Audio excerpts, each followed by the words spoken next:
Pero bago po mangyari ang mga ganyang klaseng usapan, ulitin lang po natin ha mga kababayan, baka naman pwede mag-subscribe na po kayo kasi sa mga nanonood, 52% hindi nakasubscribe. Pero alam nyo ha, nakita ko yung statistics ha, medyo umaangat na po ito. Marami na po ang nanonood na nakasubscribe. Pero kung maaari pa, yung iba pa, yung remaining na nanonood, baka naman pwede hong tayo mag-subscribe. Okay, ito na nga, pag-usapan na po natin.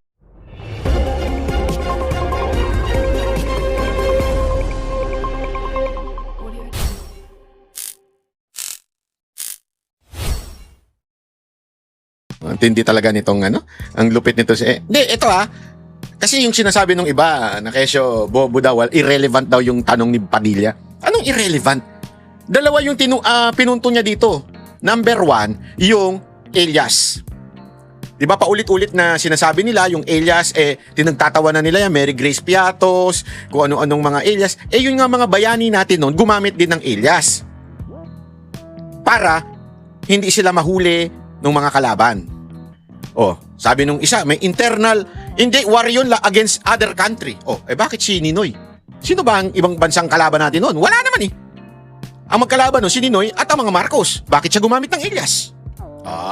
Kaya tuloy, pahiya sila dyan. Kasi issue ng alias ang laging ipinupunto kay BP Sara Duterte. Ang galing mo, Binoy, hayop ka. Animal ka, boboto talaga kita. Tapos, ito pa ang isa pang ang malupit dito. Humirit pa yung tangang Bam Aquino na yon na sinabi niyang, wala namang confidential fund si Ninoy. Una-una, paano magkakaroon ka ng confidential fund kung wala ka na sa gobyerno? Bobo, tanga lang. Mamili ka, bobo o tanga? Ano mas bagay sa'yo? Senator Bam Aquino, paano magkakaroon ng confidential fund na isang taong wala na sa gobyerno? Eto pa, malupit, di ba? Since binring up mo na yung confidential funds, tinanong na ngayon ni Senator Padilla. Sabi niya, kung confidential funds pala, maaari bang maligtas kung sakasakali lang merong confidential funds si Pinoy? Si Ninoy. Ano sagot ng prosecution? Maaring mailigtas kasi malalaman niya na may papatay sa kanya o maaaring malalaman niya na sa ibang araw na lang siya uuwi, bibiglain na lang niya. Kasi nga, may intelligence funds na siya. May pambayad na siya sa mga spy. May pambayad na siya sa mga pwedeng bumaligtad, nakakampi nung pumatay sa kanya. Di ba? So, potential talaga o possible talaga na hindi namatay si Ninoy noon kung may confidential funds. Kaya lang, wala talaga siyang confidential funds kasi wala naman na siya sa gobyerno. Okay? Pero the mere fact that we're talking about confidential funds, the importance of confidential funds, ibig sabihin po niyan, malaking bagay ang confidential funds para sa kaligtasan ng opisyal. Eto na. Nung tinanong, doon sa DepEd, kung may confidential funds ba si Angara ngayon, maaaring naiwasan yung naging shooting sa eskwelahan? Same thing. Kung may confidential funds sana, naiwasan yun.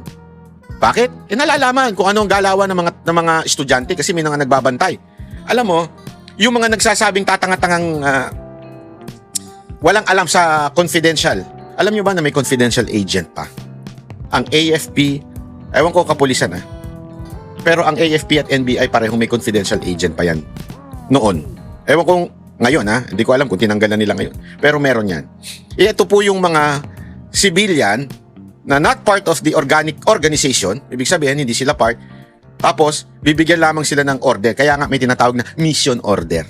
Bibigyan sila ng order to surveillance. At yung iba may bayad. Yung iba pwedeng libre. Pero kadalasan dyan may bayad dyan kasi mag-i-spy ka Kaya nga confidential. At hindi maaaring i-reveal mo ang iyong identity because of that. So what do I mean, ladies and gentlemen? Malaking parte yung confidential funds. Ibig sabihin, malaking gamit yun.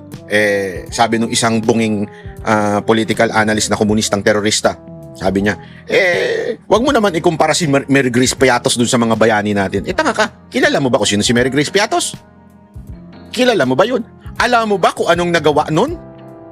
Kasi yun sinasabi, wag daw i-compare yung pagong. Eto nga, meron niyang adobo sa kanila ng mga bayani, adobo ang alias niya. Wag daw i-compare yung mga alias na ginamit ni VP Sara Duterte. Alam mo ba, contribution ng mga confidential agent or mga spy or mga informant na ginamit ni VP Sara Duterte. Alam mo bang contribution nun? Kung hindi mo alam, shut the fuck up. Wala kang alam. Confidential nga Wala kang alam kung ano man ang itulong nila. Ngayon, paano yun, Banat Bay? Hindi natin malalaman. Hindi pa sa panahon ngayon. Bakit? Buhay pa yung mga gusto nyo mabatay? Kaya naman nalaman yung mga alias ng mga bayani natin kasi may nag-traitor. May naglabas yung listahan. Alam mo ngayon, kumakalat yung listahan na yun. Yung document na yun, kumakalat ngayon sa social media. Kasi patay na po sila lahat. Hindi na maaaring delikado buhay nila. Wala nang papatay sa kanila kung saan man sila na ngayon kung saan man sila. Wala nang papatay sa kanila. So ano ibig ko sabihin? Ngayon, hindi natin alam kung anong kontribusyon ng mga alias na Mary Grace Piatos, Bagong, kung sino mang Lapid. Hindi natin alam kung anong kontribusyon nila ngayon. Pero pagdating ng panahon, pag wala na sila sa mundong ito at maaari nang ipaalam kung sino sila. Actually, hindi pa nga dapat paalam kasi may kamag-anak pa sila may asawa pa sila, may mga anak pa sila. Maybe far in the future when yung kanilang family ay no longer exist in this earth, maaaring malaman natin. Pero ngayon, hindi mo pwedeng sabihin na they are not heroes. Kaya stupid yung bungi na yun yung political analyst na nagsabing huwag niyo ikumpara sa mga bayani natin. Bakit? Alam mo ba ginawa nila? Sino ka para sabihin mo wag i-compare? Unless meron kang intelligence dyan sa mga NPA na dati mong mga kasamahan. Di ba? Yan ang problema kasi sa mga nagmamagaling Nagmamagaling kasi kayo tingnan naman natin ngayon. Tingnan natin Eto kasi, pikon na pikon si Bam Aquino panoorin natin to Yes, Your Honor, because we were not expecting that I'd be called again, Your Honor, to make way for the Honorable Chair of the Panel of Prosecutors, Your Honor. Understood. Senator Judge Aquino, Thank you're you. recognized for interjection. You may proceed, sir, when you're ready. You have 2 minutes. So bago po yung 2 minutes, Mr. Presiding Officer, tama po. Ano yung kabubuhan niya? Si Ninoy Aquino po, ang kanyang alias ay Marshall Bonifacio para makauwi po siya sa Pilipinas nung nasa Boston siya. Pero wala naman po siyang confidential funds wala po siya sa mga AR na confidential funds. Lilinawin ko lang ho. Okay. Pagdating po sa prosecution, ang posisyon ng prosecution, yung mga pangalan ay totoong tao, di ba? Correct, no? You have not really mentioned aliases in any of your... Wala. Could you respond quickly? We have talked about aliases. Is the prosecution talking about aliases? That was never our point, Your Honor. In fact, the point of the prosecution is that was never raised by the defense either in their answer or in their pre-trial brief, Your Honor. So to us, that should be a non-issue because even them, they never claimed that in any of their pleadings before this thank you. honorable court. Okay, klaruhin ko lang Ang siyang tao lang pong nagsabi na alias po sila, si Miss Gina Acosta in her testimony. Kanina po, sabi niyo rin na... Natural siya, may alam Hindi alam ng prosecution yun. Nasa OVP ba sila? Mr. Ortonio, na hindi siya alias or hindi Alam mo, pabubo ng pabubo ito si Bam Aquino. niyo alam. But si Miss Gina Acosta, in her testimony, did admit that in her perspective, these are aliases. No? Just for the record po. Okay. So ito po yung mga tanong ko po. Sana po ito lang 2 minutes ko, Mr. Presiding Officer. So unang-una, Mr. Ortonio, you're very competent. Thank you for your answers. And I want you to answer just very candidly, no? Ano po yung naging personal reaction ninyo nung napag-usapan na yung possible misuse of the confidential funds at nung na-bring up na yung mga tawagin din nating katawa-tawang pangalan na parang klaro naman ay hindi naman talaga totoong tao. Ano po yung personal reaction po ninyo? Initial reaction, sir, would be, of course, merong questions, sir, no? There would be questions. But again, sir, I go back to the presumption, sir, that there is regularity in terms of the implementation, sir. Okay.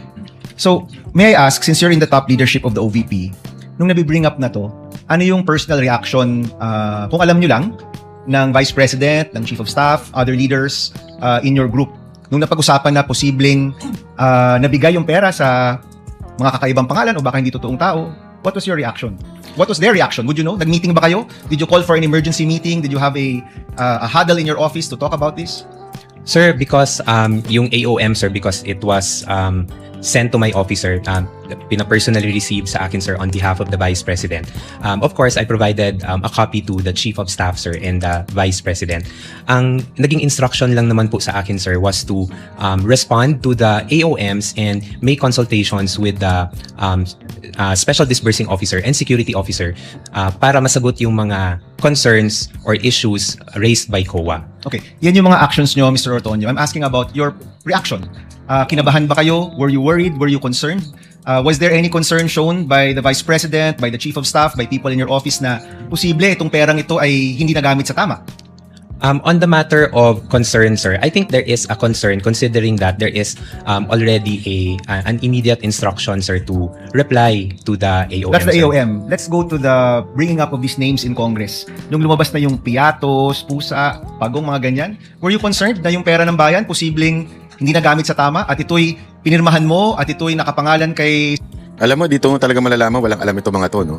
Kaya nga paulit-ulit na sinasabi, presume regularity. Meron tayo niyan sa batas.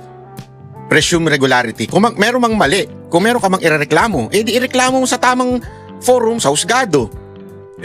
Ganito yan eh. Inappoint siya ng Vice President. Sabi ng Vice President, lahat ng confidential funds ibigay nyo sa kanya. Ikaw bilang Deputy Chief of Staff, alam naman sabihin mo, sino ka? Sino? Who you? I'm the Deputy Chief of Staff. Hindi nga pwede sabihin who you. Sabi ng pinuno namin yung boss ko sabi ibigay sa'yo. Ngayon, paano kung minaamoy kang mali? Di sumumungay sa boss mo. Sabi mo, boss, parang medyo sabi to Di ba? Ganun. Hindi yung sasabihin mo doon. Tanga ka? Ay, nak ng Sa wedding. inyong opisina, for example, were you concerned? Sir, Honestly. parang immediate reaction, sir. Yes, sir, but nung as the hearings went on, sir, parang binabalikan ko yung AOM, sir. Hindi kasi po siya na-raise doon sa AOMs. So, parang nabawasan po yung concern ko, personal concerns ko with those acknowledgement receipts. Did you call for an internal investigation after na-reveal yung mga pangalan na kakaiba? Nagpatawag ba kayo ng investigasyon sa inyong opisina? I personally did not, sir, hindi na po ako nagpatawag. Did your office call for an internal investigation? On that matter, sir, I do not know, sir, if there is an instruction coming from the head of agency, sir. But personally to me, sir, none, sir. Okay. So, ito kasi, Mr. Ortonio, no, sa aking opisina, more than 10 years ago, meron kaming nahanap na isang staff na ibang resibo yung ginamit sa liquidation. Wala pa atang 5,000 pesos to sa totoo lang. Sa inyo pala problema. Huwag mo ilagay sa ng OVP. I-apply mo pa sa OVP, puro kayo sinungaling dyan. Sa OVP, lagot ka kay VP Sara Duterte pag nagnakaw ka dyan. Ultimong sentimo kailangan dyan bilangin. Huwag mo itulad sa inyo.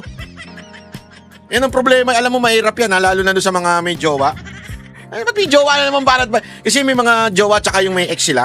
Di ba lagi yan? Kasi niloko ko ng ex ko. Sinaktan niya ako. Minura-mura niya ako. Nilapastangan niya ako. Tapos magkakaroon, ex mo na yun, di ba? Iniwan ka. Tapos biglang magkakaroon ka ng jowa. Biglang iyak-iyak ka. Tapos nagtataka ka ngayon, yung bagong jowa, magtataka ngayon, bakit ka umiyak palagi? Ang ayos naman ng trato ko sa'yo, Mahal naman kita. Ba't iyak ka nang iyak? Biglang sabi mo, kasi yung ex ko Yung ex ko sinaktan ako. Ex mo yun Ba't may apply sa akin? Ex mo yun. Gago ka ba? minura yung jowa. Di ba? Ex mo yun ganito rin dito. Opisina nyo yan Bakit nyo i-apply sa opisina ni OVP? Kung mga tiwali pala yung mga nasa opisina mo, wag mo kaming i-apply, wag mo idamay kami. Nga niya binulsa no? Meron siyang dapat hotel receipt na wala niya, gumamit siya ng hotel receipt ng ibang tao. That already elicited an internal investigation on our part. In the end, pinaalis namin yung staff na yun na kilala namin, kaibigan namin. 5,000 lang yun. So the common response we are looking for is that kapag pera to ng bayan, action ka agad at hanapin nyo talaga kung saan nagamit tong pera to. Kaya I'm really wondering what were the actions and reactions of people. So ito yung tanong ko rin, no? Mahalaga ba sa inyo, mahalaga ba sa iyo, sir, na yung perang ito ay nagamit sa tama? Na hindi ito nagamit sa mali o nabulsa lang?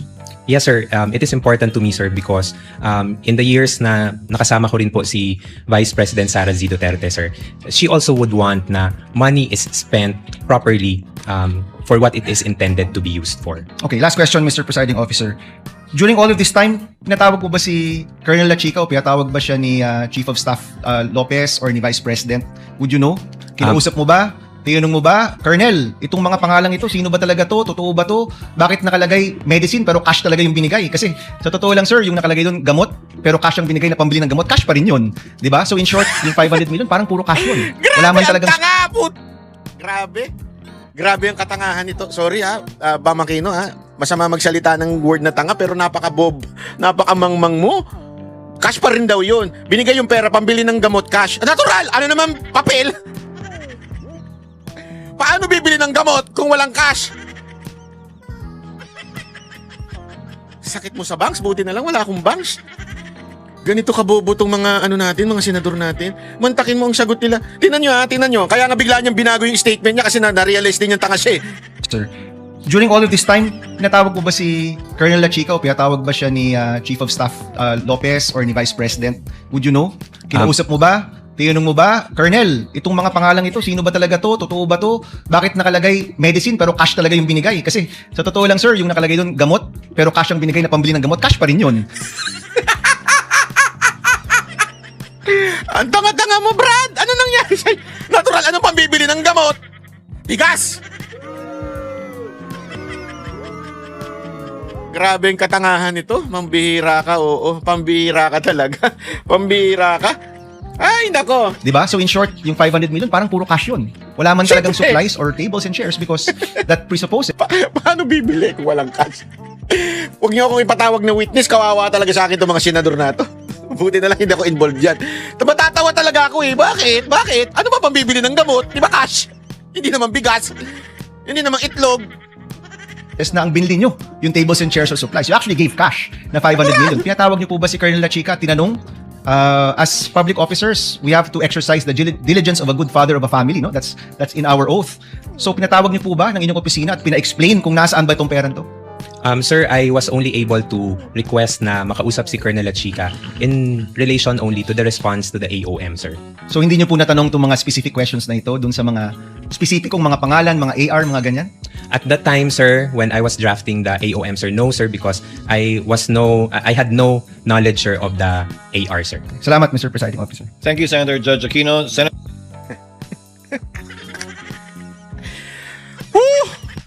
Grabe to grabe.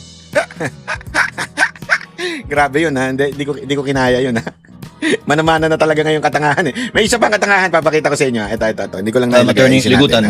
Wait. While you do not remove your hat as a teacher wherever you go, same is true with this representation. I had my fair share of teaching as well. Wait. Okay. Yan. Mali. Yan.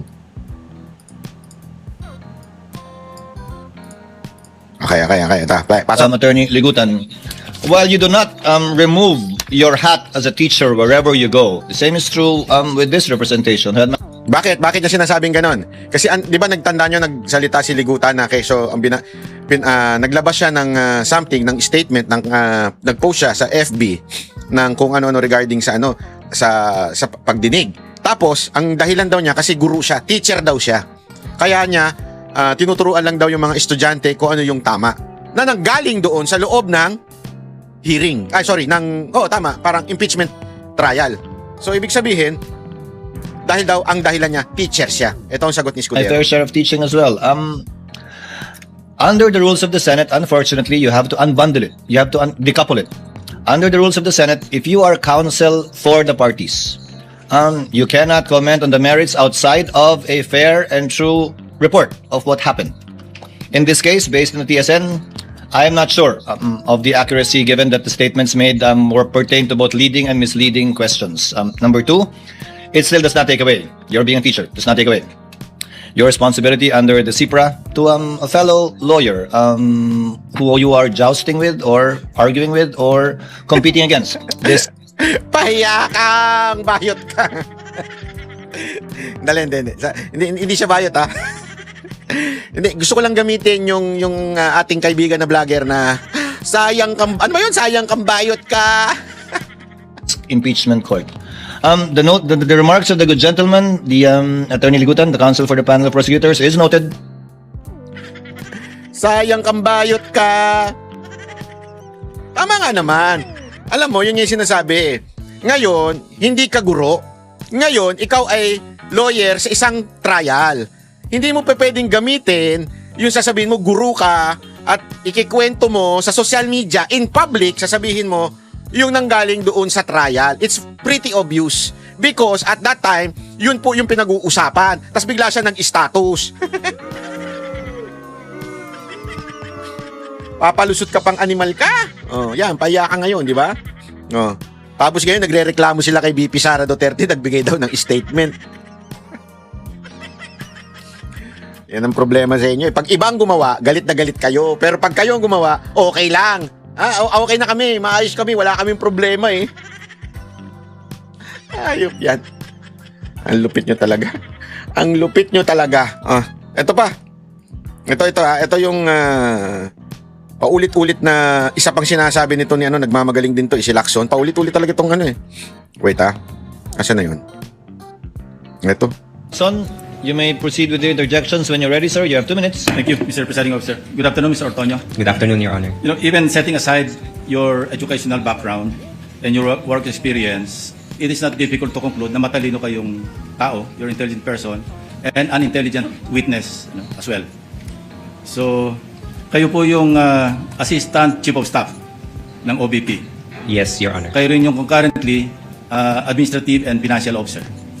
As the Assistant Chief of Staff, sir, I oversee the Administrative and Financial Officer. Yeah. Yes, sir. So, effectively, kayo yung Admin and Financial Officer. Yes, sir, I oversee the Admin and Finance, sir. You know, kanina kasi, upon questioning ni Attorney Christine, she kept referring to the regular programs under the Office of the Vice President. No? Natatandaan niyo yun? So, it aroused my curiosity. No? Pinapull out ko sa staff. Ang hilig ma-arouse nito, paano kaya itong ma-arouse? Sabi niya na-arouse daw siya with yung kanyang curiosity. Paano kaya siya ma-arouse? Kasi iba't ibang klase ng pa-arouse ang tao eh. Meron yung nag-arouse na yung malambing. Ay, sarap naman yan, malambing. Na-arouse siya, ganun. Meron naman yung na-arouse na, saktan mo ako! Saktan mo ako! Paano kaya na-arouse si Lacson? Alam niyo yun, yung kwento. May narinig ako eh. Meron ako napanood eh. Isang callboy. Meron daw siyang... hindi naman niya, wala siya pinapangalanan ah. Sabi niya, may general daw na kumuha sa kanya at ang tikas daw, oh, relax ka lang dyan, kain ka lang dyan. Tapos pagpasok sa kwarto, biglang sinabi, saktan mo ako! Sino kaya yung general yun? Ay, hindi naman siguro hindi wag yun naman pagbintangan si Lacson, hindi naman si Lacson yun. Matikas si Lacson pero hindi si Lacson yun, wag kayong ganyan.